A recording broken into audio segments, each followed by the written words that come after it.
आकाशवाणी भोपाल से प्रस्तुत हैं प्रादेशिक समाचार।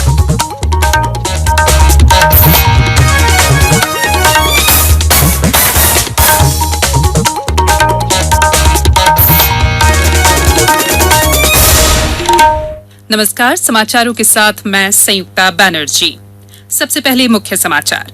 कोरोना संक्रमण की पहचान के लिए मोहल्ले और कॉलोनियों में भी दिए जाएंगे ऑक्सीमीटर। प्रदेश में अब तक 8,000 लोग हुए स्वस्थ। राज्य में उच्च शिक्षा और तकनीकी शिक्षा विभाग द्वारा आयोजित स्नातक और स्नातकोत्तर परीक्षाएं स्थगित। किसानों के खातों में सीधे जमा हो रही है बिजली बिल की सब्सिडी। और प्रदेश में और आगे बढ़ा मॉनसून। अगले 24 घंटों में कई जिलों में गरज चमक के साथ तेज बारिश की संभावना। अब समाचार विस्तार से। मुख्यमंत्री शिवराज सिंह चौहान ने कहा है कि सोशल डिस्टेंसिंग के महत्व से आम जनता को अवगत कराने के लिए नागरिकों में से ही सजग प्रतिनिधियों का चयन कर उन्हें महत्वपूर्ण जिम्मेदारी दी जाएगी। श्री चौहान ने कहा कि कोरोना नियंत्रण के लिए मोहल्ला और क्लिनिक कॉलोनी स्तर पर ऑक्सीमीटर दिए जाने पर विचार किया जा रहा है। इससे सर्वे कार्य में आसानी होगी। यदि किसी रोगी में कोरोना संबंधी लक्षण मिले तो उसे तत्काल स्वास्थ्य केंद्र पहुंचाने में मदद मिलेगी। आधिकारिक जानकारी के अनुसार अब तक प्रदेश में लगभग 8,000 मरीज उपचार के बाद कोरोना संक्रमण से मुक्त हो चुके हैं।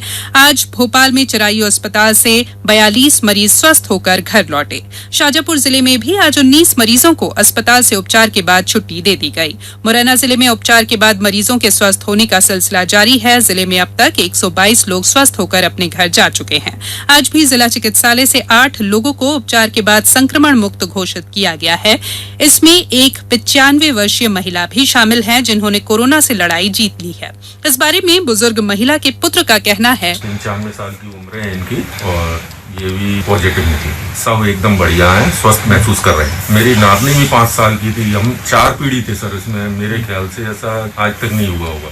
4 पीढ़ी एक साथ कोरोना पॉजिटिव।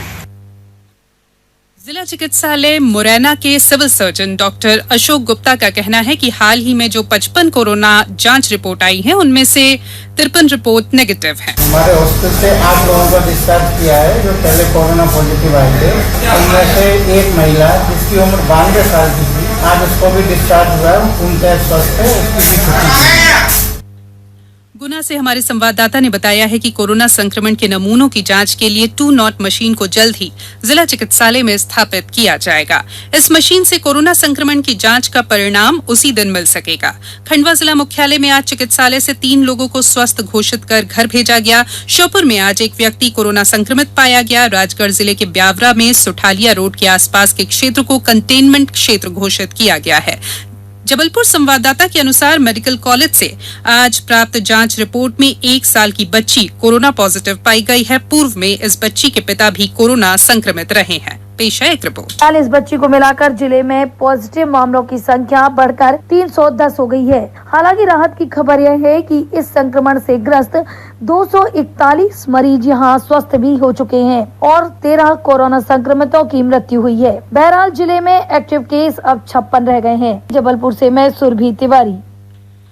दमोह जिले में मनरेगा के अंतर्गत रजिस्टर्ड जॉब कार्डधारी मजदूरों को रोजगार उपलब्ध कराया जा रहा है। रोजगार मिलने से मजदूरों को जीवन यापन करने में आसानी हो रही है। पेश है हमारे संवाददाता की रिपोर्ट। श्रम सिद्धि अभियान के तहत मनरेगा के रजिस्टर्ड जॉब कार्डधारी 21,386 मजदूर हैं। इनमें 2,896 कुशल मजदूर हैं, जिसमें से 818 को जल निगम सीतानगर परियोजना जैसी तकनीकी फील्डों में काम दिया गया है। अकुशल मजदूरों को दिए गए रोजगार की बात करें तो श्रम सिद्धि अभियान के तहत 21,386 मजदूरों के जॉब कार्ड बनाए गए, जिनमें से 16,487 को 100 दिन का रोजगार दिया गया।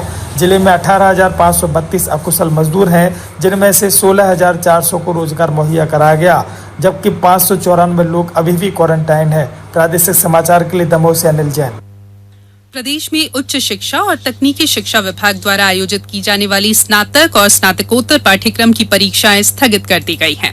तकनीकी शिक्षा विभाग की परीक्षाएं कल से शुरू होकर 31 जुलाई तक होनी थी, जबकि उच्च शिक्षा विभाग की परीक्षाएं 29 जून से 21 जुलाई तक होना थी।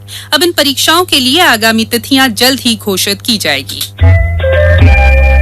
ये समाचार आप आकाशवाणी भोपाल से सुन रहे हैं। हमारे समाचारों को अब आप कभी भी और कहीं भी अपनी सुविधा के अनुसार सुन सकते हैं। ये समाचार बुलेटिन यूट्यूब, ट्विटर और फेसबुक पर AIR न्यूज भोपाल पेज पर सुने जा सकते हैं। इसके अलावा आप हमारी वेबसाइट news.air.com पर या AIR न्यूज ऐप पर भी समाचार सुन सकते हैं। ब्रेक के बाद समाचारों में एक बार फिर आपका स्वागत है। केंद्र सरकार ने किसानों को शासकीय योजनाओं का सीधे लाभ पहुंचाने की प्रभावी पहल की है। इसी के तहत मध्य प्रदेश पश्चिम क्षेत्र विद्युत वितरण कंपनी बिजली बिल की सब्सिडी सीधे किसानों के खाते में पहुंचा रही है। कंपनी के प्रबंध निदेशक विकास नरवाल ने आकाशवाणी को बताया कि राज्य शासन ने इसके लिए झाबुआ, सिवनी और विदिशा जिलों का चयन किया है। उन्होंने बताया कि इस प्रक्रिया से किसानों को ये पता चलेगा कि उनके सिंचाई कनेक्शन के लिए सरकार 92% रकम चुका रही है। उन्होंने बताया कि झाबुआ जिले में सीधे लाभ हस्तांतरण के लिए किसानों के आधार नंबर, खाता खसरा नंबर और बैंक खातों की जानकारी को अद्यतन किया जा रहा है। ये कार्य मोबाइल ऐप के माध्यम से किया जाएगा। उमरिया जिले के बांधवगढ़ राष्ट्रीय उद्यान को आज से पर्यटकों के लिए खोल दिया गया है। अनुविभागीय अधिकारी AK शुक्ला ने आकाशवाणी को बताया कि आज 68 पर्यटक उद्यान में भ्रमण के लिए पहुंचे। 40 टूरिस्ट गए, शाम को 7 गाड़ी गई, 28 टूरिस्ट गए, टोटल 19 गाड़ियां गई, 68 टूरिस्ट गए। कोरोना का हेल्थ कैंप वाले अपना वहाँ पे लगाए थे और वो पूरे सबका जाँच किए हैं। खंडवा जिले के ओमकारेश्वर स्थित मंदिर को कल से श्रद्धालुओं के लिए खोला जा रहा है। श्रद्धालु मंदिर में दर्शन के लिए मंदिर प्रबंधन से संपर्क कर अग्रिम बुकिंग करवा सकते हैं। अनुविभागीय अधिकारी डॉक्टर ममता खेड़े ने आकाशवाणी को बताया कि मंदिर में प्रवेश के लिए आधार कार्ड और मोबाइल लाना अनिवार्य होगा। प्री बुकिंग के द्वारा ही लोग दर्शन कर पाएंगे। बाकी सैनिटाइजेशन के लिए पर्याप्त व्यवस्था है। हमारी मेडिकल रहेगी। शहर के बाहर भी दर्शनार्थी हैं, उनका जांच कर सकेगी। यदि कोई सिम्टोमेटिक पाए तो उनको आग्रह किया जाएगा कि वो अपने वापस अपने घर पधार जाए। गौरतलब है कि प्रदेश में कंटेनमेंट जोन के बाहर स्थित अधिकतर धार्मिक स्थलों को आम लोगों के लिए खोल दिया गया है। अब बात मौसम की। दक्षिण पश्चिम मानसून के प्रभाव से इंदौर, होशंगाबाद, जबलपुर, शहडोल, उज्जैन संभागों में आज गरज चमक के साथ वर्षा हुई। मौसम विभाग ने अगले 24 घंटों में रीवा, सागर, भोपाल, ग्वालियर, चंबल संभागों में कुछ स्थानों पर तेज बारिश की संभावना जताई है। प्रदेश में मानसून का आगमन हो जाने के बाद किसान खरीफ सीजन के लिए बोनी की तैयारियों में जुट गए हैं। कृषि विभाग द्वारा किसानों के लिए पर्याप्त मात्रा में खाद बीज का प्रबंध किया गया है। कृषि विभाग द्वारा आगरमालवा जिले में 1,69,500 हेक्टेयर क्षेत्र में बोनी का लक्ष्य निर्धारित किया गया है। ज्यादा जानकारी दे रहे हैं हमारे आगरमालवा संवाददाता। क्षेत्र में किसानों द्वारा सोयाबीन की बोनी प्रमुखता से की जाती है। खेती को लाभ का धंधा बनाने और जमीन की उर्वरा शक्ति को बढ़ाने के उद्देश्य से कृषि विभाग द्वारा किसानों को सोयाबीन का रकबा घटाते हुए मक्का, ज्वार, तिल, उड़द, मूंग, अरहर व मूंगफली की बोनी का रकबा बढ़ाने की अपील की गई है। इसके लिए 34,105 क्विंटल सभी उपज के लिए प्रमाणित बीज की उपलब्धता भी सुनिश्चित की गई है। आगरमालवा से मैं महेश शर्मा। अब कुछ समाचार संक्षेप में। मुख्यमंत्री शिवराज सिंह चौहान के शराब पर दिए गए बयान संबंधी फर्जी वीडियो जारी करने के मामले में पुलिस ने मामला दर्ज कर लिया है। साइबर नियम के अंतर्गत इसकी जांच की जा रही है।